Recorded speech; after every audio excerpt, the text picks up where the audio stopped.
英国国防部要采购一批最关键的军用弹药。在你看来 ，TA 会优先选择谁？美国、英国本土企业，还是欧洲传统军工强国？答案都不是。就在最近，英国国防部公布了一份最新采购结果，最终中标的是来自新加坡的新科工程 ST Engineering 旗下子公司，合同金额高达6580万英镑，约合 1.13 亿新元，合同期限长达5年，而且英国政府还保留追加采购的权利。更值得注意的是，这次竞争中，新加坡击败的不只是国际竞争对手，还有英国本土军火企业。很多人看到这里，第一反应都是，新加坡什么时候开始卖军工了？其实，更值得问的问题是，英国国防部为什么敢把如此重要的国防供应链，跨越上万公里，交到一家来自新加坡的企业手里？今天，我们就来彻底拆解这张上亿订单背后真正体现出的新加坡核心竞争力。我们先来完整梳理一下这张订单。采购方是英国国防装备与支援局，这个部门负责英国军队的武器采购、装备保障和供应链管理。合同于今年3月20日完成售标决定，预计7月7日签署，7月8日起生效，一直持续到2031年7月。合同履行地点横跨新加坡、荷兰和英国3个国家。这次招标共收到3份投标，除了最终中标的新加坡新科工程子公司外，其余2家未中标的对手背景都极其雄厚，分别是澳大利亚的军火商以及英国本土历史悠久的军火企业。很多人觉得这不过是一份普通的商业订单，在庞大的全球军贸市场上算不上天文数字，但其实完全不是这样。因为负责此次采购的英国国防装备与支援局，它代表的是英国军方最严格、最挑剔的一套采购体系，能够通过这样的体系并成功进入其核心供应链，本身就是一张含金量极高的国际能力认证。所以，英国国防部这一次买的不只是高精尖的产品，更是在选择一个能够在未来5年甚至更长时间里，共同分担国防安全风险的长期战略合作伙伴。许多观众可能对军工防务不太了解，听到40毫米榴弹，可能会觉得它听起来不像导弹或隐形战机那样充满科幻感。但实际上，40毫米榴弹看似普通，却是现代军队在地面作战中消耗量最大、应用最广泛的一类中间弹药。它可以从步枪下挂的榴弹发射器发射，也可以从 standalone 榴弹发射器发射，还可以从自动榴弹发射器发射。低速榴弹适合手持发射器，高速榴弹则用于更重型的车载系统。9种型号涵盖高爆弹、烟雾弹、照明弹、训练弹等不同用途，应用场景非常广泛，步兵、装甲车、特种部队、维和行动、反恐行动，全都离不开它。但真正困难的不是设计，而是制造。军用弹药不像普通工业产品，允许误差极低，引信必须可靠，装药必须稳定，要能适应从极寒到极热的各种温度环境，要能长时间储存而不变质，每一批次的性能还要高度一致，任何细微偏差都可能影响士兵安全。因此，英国国防部在采购时看的从来就不是价格，他们唯一的标尺是极致的可靠性、完美的一致性以及长期稳定的供应，而这恰恰是高门槛精密制造的终极体现。那么，这个最终胜出的 ST Engineering， 也就是新加坡新科工程，到底厉害在哪里？对于很多第一次听到这个名字的观众来说，它可能显得有些陌生，但实际上它早已是亚洲最大的综合科技和防务集团之一。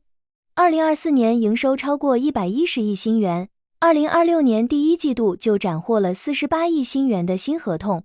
业务横跨4大板块：航空、国防、智慧城市、海事工程。在航空领域，它是全球最大的机身维护、修理和大修服务商之一，全球大量航空公司都在这里维修飞机。在国防领域，它生产装甲车、无人系统、智能作战系统、舰艇、军工电子。在智慧城市领域，它在全球超过150个城市，完成了超过800个智慧城市项目。它不只是一家传统的军火公司，而是一家综合科技企业。所以今天卖的是弹药，未来可能就是卖的是整套系统、智能装备、高科技解决方案。到这里，你可能会问，为什么英国国防部愿意跨越上万公里的地理距离，把如此关键的弹药订单交给新加坡？原因有4个。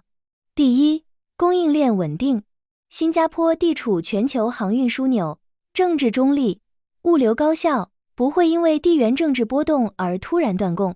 第二，国际标准。新加坡的制造体系长期对标欧美最严格的标准，产品可以无缝接入北约供应链体系。第三，精密制造能力。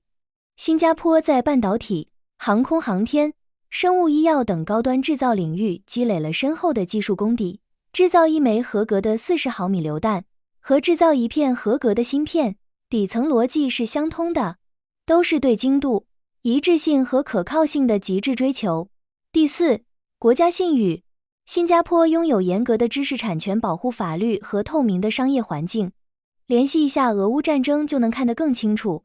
欧洲这几年最大的教训不是武器不够先进，而是供应链说断就断。所以今天各国采购越来越重视可信赖供应商。而新加坡过去几十年一直在打造高标准制造、严格质量体系、国际认证、知识产权保护、法治环境。英国采购的不只是一家企业，而是整个新加坡制造体系。